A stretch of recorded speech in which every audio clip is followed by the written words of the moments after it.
Boker Tov, mes chers amis, lorsqu'on parle de la section de la semaine que nous lisons dans la Torah, on parle en réalité de nous-mêmes. C'est-à-dire que l'histoire de Yaakov, de ses enfants, l'histoire avant lui de Abraham, d'Yitzhak, de leurs épouses respectives, eh bien tout ceci, en réalité, c'est l'histoire du peuple d'Israël qui est en train de se mettre en place. Nous rappelons que le peuple d'Israël a été déjà pensé par le divin, mais sa réalisation, son apparition dans l'histoire, apparaît au moment où le peuple est en train de passer cette notion, ce concept, va s'habiller dans les êtres qui vont représenter nos pères.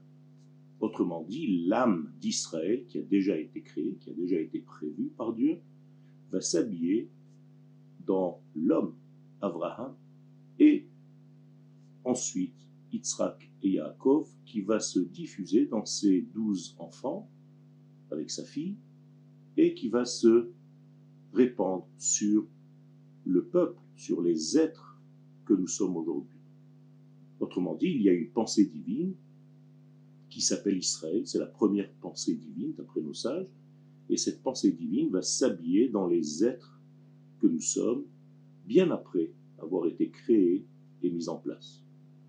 Et donc, lorsque nous traitons de ces parachiotes, en réalité, nous parlons de l'édifice du peuple d'Israël dans l'histoire humaine. Jusqu'à maintenant, le peuple d'Israël n'était pas encore. Et là, il est en train de se mettre en place, et il se met en place par Yaakov essentiellement, qui va lui-même évoluer, devenir Israël. Il va épouser deux épouses principales, Léa et Rachel, et avec leurs deux servantes, Bilha et Zilpa. Un homme, 4 femmes. Même l'homme, Yaakov, va devenir Israël. Autrement dit, il va trouver en lui l'essence divine qui se cachait depuis le début. Ce n'est pas un nouveau nom étranger à lui, c'est tout simplement extérioriser ce qu'il était déjà depuis le début en lui-même, intrinsèquement. Donc Yitzhak va donner naissance à Yaakov. Yaakov va se chercher quelque part et trouver l'essence, le potentiel Israël qui est en lui à l'intérieur de son être. Et c'est grâce à ce Yaakov avec Israël qui va épouser ces 4 femmes et fonder la nation d'Israël tout entière. Cette nation est là, a été prévue par l'Éternel, par l'absolu, béni soit-il, pour révéler son nom dans le monde, dans la création tout entière. Amzu yatzartili tehillati yesaperu. Je me suis façonné un peuple, dit l'Éternel, afin qu'il révèle mon nom, qu'il raconte ce que je suis, qui je suis, ce que je suis pour le monde. Pas en tant que moi-même, mais pour la vie, pour le monde, pour la création et, bien entendu, pour acheminer ce monde vers sa complétude, vers sa Géoula Shlema.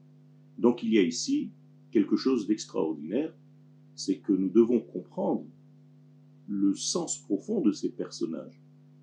Yaakov ne devient Israël qu'après avoir combattu l'ange d'Ésaü.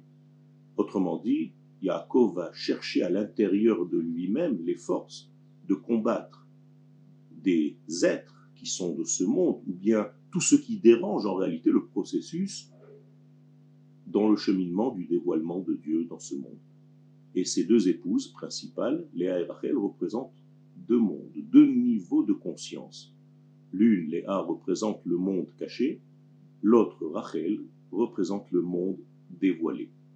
Autrement dit, Yaakov, qui lui-même est l'échelle qu'il a rêvée, va faire le lien entre ces 2 étages, entre le monde des idées, des pensées, de l'âme, et le monde du corps, entre Léa et Rachel. Et cette échelle, c'est une échelle de valeur qui fait le lien entre tous les degrés de l'existence, et c'est justement avec ce degré-là que le peuple d'Israël va apparaître dans l'histoire pour faire le lien entre l'esprit et la matière, entre l'infini et le finit. Shalom Uvracha.